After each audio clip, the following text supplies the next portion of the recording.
Hello guys, and welcome to a new episode of Mario's channel. For those people who have been following me in the past few years, they will know that I really like my lenses and I do like my cameras.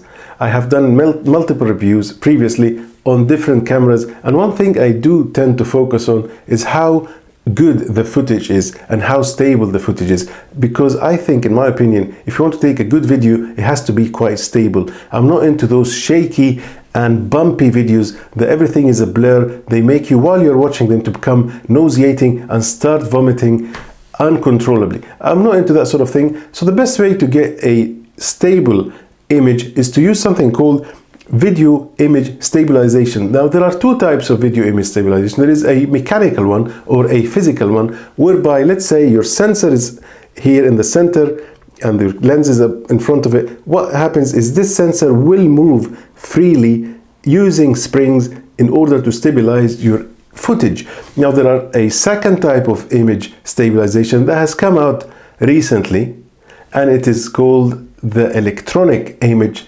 stabilization. And what it does is, usually it does involve some sort of a physical one. However, whilst the video is being taken, or after in the processing, the video will be cropped in a little bit, and all these shaky images will be fixed digitally in the camera itself to produce what we think might be a more stable video. However, nothing really beats, in my opinion, the old-fashioned gimbal. So this is what I will talk to you about today. I have come across a very nice gimbal online on Amazon, and I have obtained it now, and here it is. And today I will show it to you, and we will do a quick unboxing, and then we'll get straight into it. And here it is, guys, the Hohem iSteady M7, and it's used for mobile phones, as the picture indicates here right in the box. There is a very nice diagram here at the back explaining everything. However, what I'll do now is I'll open this box and let's have a look at it together. Check this out. It's got an actual case with a handle and everything. Look at that. It's got this armor protection, padded box that has got this M7 written in bright orange, as well as the handle is in bright orange. Very well sought after, and it looks very premium in my opinion. It is quite lightweight, however there is some heft to it, so it does feel very premium indeed. Alright, let's open it and see what's inside.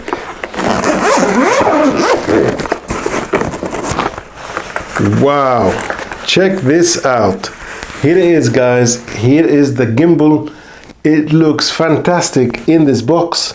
Everything is padded, and it's got a place to put all of your equipment in there so that it doesn't rattle about when you're traveling. The first thing I notice is this thing here, which looks like a stand, and I believe this will be a stand for the gimbal itself, so you can hand hold it, or you can put it on a stand to have hands-free operation. Here is the main gimbal. Wow, this looks premium, and it's very heavy. I can imagine it is about 500 grams, perhaps 400 grams, and this is what you want in a gimbal.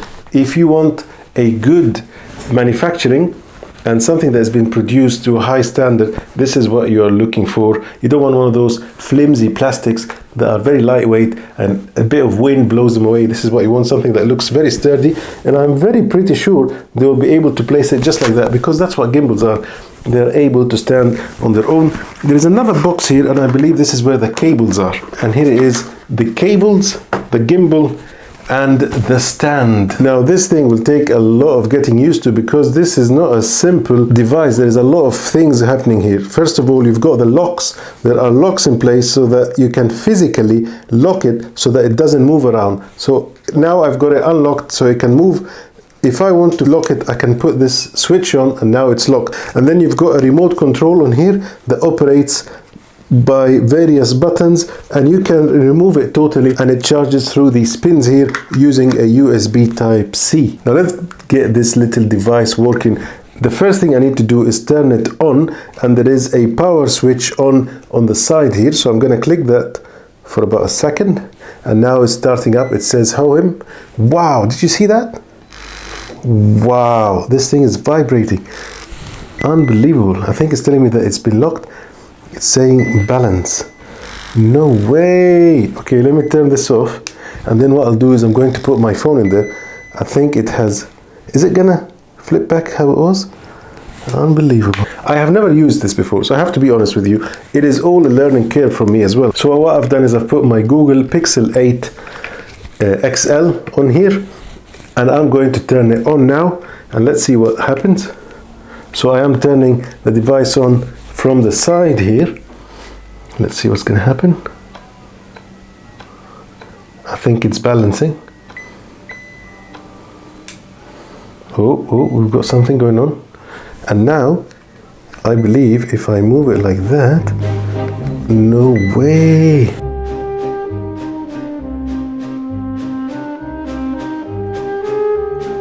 Now what I haven't done is I did not unlock it, and this is why I was struggling to get it to turn. So I'm gonna turn it on now, and we're gonna go for trial number 2, and then we'll see how that goes. So here it is. Now that everything is unlocked, this baby is ready to go.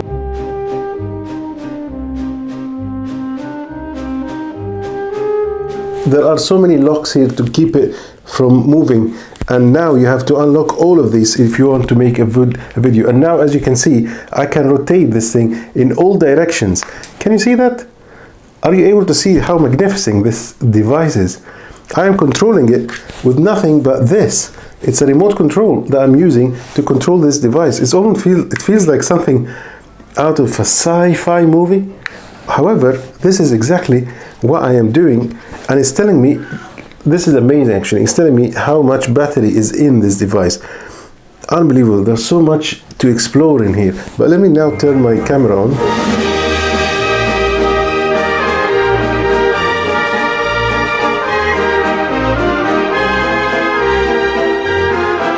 Here we go. My video is rotating. Now let me fix that 1 second. Here we go. Let me fix that. Wow.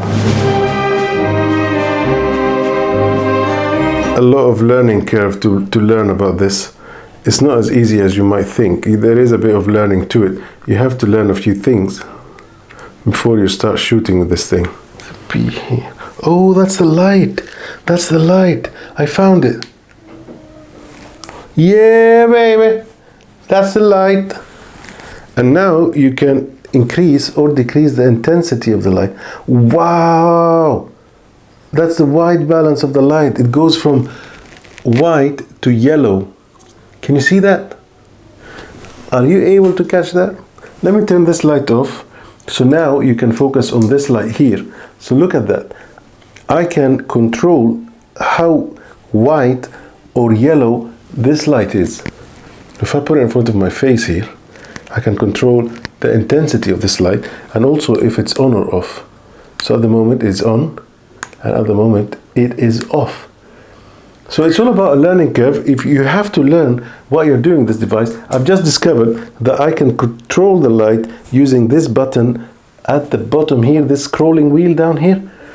Something that I was amazed with, to be honest, because not just I'm able to film in front of me, if I am doing a selfie, I can just release it like that, turn it around, boom, it snaps in place, and now I can do a selfie of myself, turn the light on, boom, here we go. Light on my face. Hello world. Yeah, this is beautiful. I'm in love with this thing. I'm gonna give it a test tomorrow. I'm gonna go outside and I'm gonna film the real world. I'm gonna do a walk test, a run test, a stairs test, and then we're gonna see how good this thing operates. So I've come outside now to test the Hohem M7, and I'm just gonna do a quick setup here. It comes in, as I mentioned, in this presentation box, obviously. So remember, there are 3 locks that you need to unlock. First of all is the one at the bottom here. This will unlock the 360 rotation, and then you have the second one, which is on top here. It's a lever almost, and that's how you adjust your phone. So if I place my phone vertically on the little clamp here, as you can see, and I have to balance it to be in the center, just like that. Now I am able to adjust how far or close this has to be. So I think this is a good length. It has to be balanced. So I'm gonna look at this position here, And finally, I need to unlock this one, and this is the 360 rotational tilt. And as you can see, it is hitting here, so what I need to do is just remove that a little bit further. I'm turning it on now, and let's see if it's gonna pop into action. There we go, we've got something going on there. Alright, so now it's active and I'm ready to film. However, what I need to do next is activate this sensor here, which will follow me because it's AI sensor. So what I need to do is turn my camera on, and there are some signs I need to do, like an L, an F, and so on, to be able to activate this sensor. Now I'll show you these signs in a second. To remove it, you have to press both locks on the sides to unlock it. You can install it. One thing I've learned as well while I'm discovering this is this thing extends. So you could, I guess, extend it so you get a little bit more reach if you want to. Now, the other thing is, if I turn it on now, I've just turned it on now, and obviously it's gonna spring into action. This, if you look in here, there's an LED that is showing as red. Now I want it to show as green. That means it's following me. So what I need to do is do this signature here, which means okay. I look at it, and as you can see, it has turned green, which is amazing. And now it's tracking my face. So if I turn it like that, everywhere I go, it should hopefully track me. So to demonstrate this, I'm going to place this on the floor over here, and then we're gonna see, is it really tracking me or not?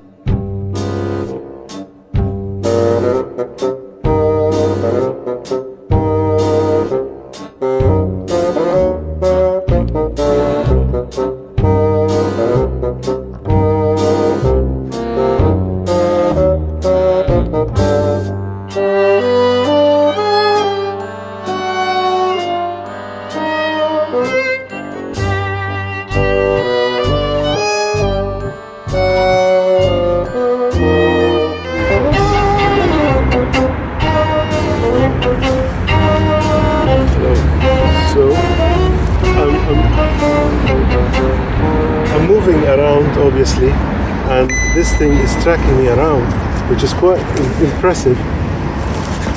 I have to be honest. It's tracking my movements wherever I'm going. If I go down, it goes down. If I go up, it goes up. Even if I almost hone onto it like that. Unbelievable. What I'll do is I will flip this around so I can use the main camera. And the way to do that is by pressing these two levers up here and removing that and switching it around onto the other side, and now it will be tracking me on the other side over here. Okay, I'm now filming using the Hohem gimbal, and this is a test of walking test. So now we are looking at the walking test to see does it perform any good or not. And here it is. The ground on the floor here is quite rough, so it's not a very smooth ground, I have to say. It's almost like I have to jump through here, but I think it's doing a pretty good job. Now let me try and move it around. So what I'll do is I will move it using the controls over here, and you can see how it is switching left and right. And obviously I can control the speed as well, but at the moment I'm going quite fast. And now let me do a full rotation so you can see my face. And here I am. What I will do now is I'm going to do the tracking on. So I will do the tracking on, and then I will do a run test. So let's start the tracking. Here we go. Start the tracking. Okay, it's now tracking my face. What I need to do now, go for it. I'm gonna do a run test. So I'm gonna be running with this thing. So if I move on to this side, it's gonna go with me. This side's gonna go with me. Okay, let's try the run test. Let's see if it's gonna be any stable or not. Here we go. Hello guys, and welcome to a new episode. This is a run test of the Hohem iSteady M7. I am running as fast as I can with all the health that I have at the moment. It's not very good, but I am running. But it is doing an excellent job of tracking me, and not just that, of stabilizing this shot. Now I need to do a comparison test, so I will run without this, and then we'll see the difference. And here is a walk test, but this time without the Hohem. This time it is just a plain walk with my phone Google Pixel 9. Google Pixel 9. I have to be honest with you, this requires a lot of learning. It's not just you pick it up and you start filming. You do have to learn a few things about it. So you can't just operate it straight from the box. I think you need to learn to read the instructions and read the manual, because this thing requires a lot of things. There are so many things that you can do. And the little device has so many. There's a POV, PF, PTF, custom, roller control, M balance, scenario, so many things that needs to be discovered.